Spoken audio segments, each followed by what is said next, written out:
Bonjour et bienvenue sur cette vidéo de présentation des objets Aldes. Aldes est un fabricant français spécialisé dans les équipements CVC. Sur le portail, vous pourrez trouver des VMC, des bouches d'extraction, des grilles de ventilation ou encore des pompes à chaleur. Aujourd'hui, nous allons nous focaliser sur les centrales de traitement d'air et plus spécifiquement sur la VX500.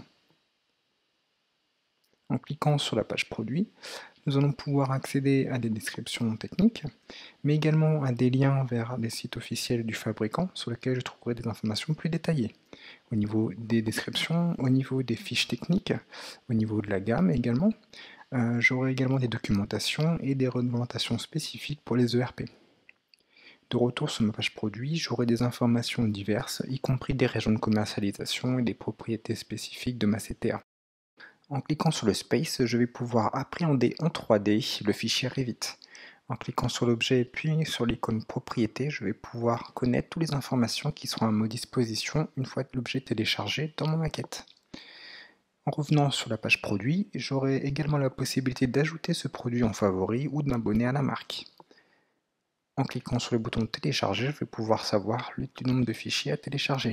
Donc des fichiers zip pour les AutoCAD 2D et 3D et des fichiers Revit. Pour télécharger les objets directement dans votre maquette, il est préférable d'utiliser l'appli BIMobject. En cliquant sur Browse, je vais pouvoir chercher directement VEX500 et accéder à la page produit. En cliquant dessus, je vais pouvoir accéder au bouton télécharger et télécharger directement dans ma maquette le fichier Revit que je souhaite. Ici, nous allons bien évidemment prendre la version française. Une fois le téléchargement finalisé, je vais pouvoir placer ma CTA sur ma maquette. Ici, il faut faire attention au plan de référence sur lequel je l'implante. Mon projet requiert que je l'implante sur ma toiture, donc je le mets sur ma toiture. En cliquant sur ma CTA, je vais accéder à ses propriétés. Ici, je vais pouvoir afficher ou non les zones de maintenance ou la visière par pluie si ma CTA est en intérieur, ce qui n'est pas le cas sur mon projet. Ensuite, je peux accéder aux propriétés de type, les propriétés électriques, de débit, d'information, et également à nouveau de visibilité. Je peux anonymiser ma CTA si mon projet le requiert en enlevant le boîtier de commande. Ici, je suis sur un projet privé, donc je n'en ai pas besoin et je la remets. Ensuite, je vais pouvoir avoir des informations sur les connecteurs présents dans mon objet, ici en cliquant sur Connecter, qui sont au nombre de 4 avec les dimensions. Maintenant, je vais passer du mode architecture au mode génie climatique de manière à isoler tous mes équipements CVC. Ici, j'ai une grille de rejet Aldes, et là, j'ai 4 diffuseurs Twisted, qui sont placés dans un plafond 600-600. Maintenant, connectons nos équipements CVC à notre CTA. Ici, nous allons créer un système de rejet, l'ouvrir dans notre système, et ajouter la CTA au système. Ensuite, nous allons créer l'acheminement. Faisant partie du même système, la CTA et la grille de rejet partagent le même code couleur.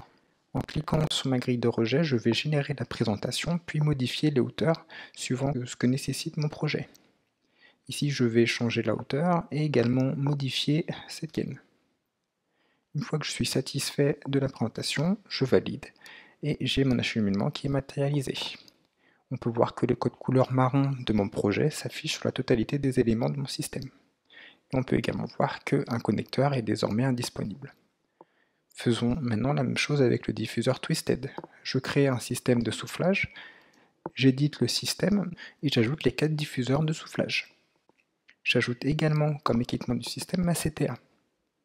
Je valide, et là on peut voir que tous mes diffuseurs ont un code couleur rouge, mais que ma CTA, comme elle est partagée dans 2 systèmes, est redevenue une code couleur noire. Maintenant je vais créer mon acheminement, comme je l'ai fait pour ma grille de rejet. Je vais ici modifier l'alignement de ce gain, et je vais également modifier les hauteurs. C'est très simple, et ce se fait simplement en cliquant sur modifier la présentation. Une fois que je suis satisfait, je valide et Revit fait le reste. On peut voir que ma CTA maintenant n'a plus de code couleur car elle partage 2 systèmes. Un système de soufflage et un système de rejet. Ces systèmes sont visualisables en faisant tabulation jusqu'à afficher une boîte au contour en pointillé. Ensuite, le système s'affiche comme famille. Je peux faire la même chose sur mon système de soufflage. Grâce à ces codes couleurs, je peux visualiser mes systèmes en un clin d'œil. Maintenant, nous allons pouvoir regarder le nombre de connecteurs qui nous restent. Et en toute logique, il nous en reste 2 après avoir connecté 2 systèmes. Je peux également revenir en mode architectural pour voir le résultat. Il est évident que tout ce qui va être dimensionnement du système, des réservations et du respect de la réglementation est à valider par les bureaux d'études adéquats. Voilà tout pour la VEC 500 et les objets ALDES. Au revoir.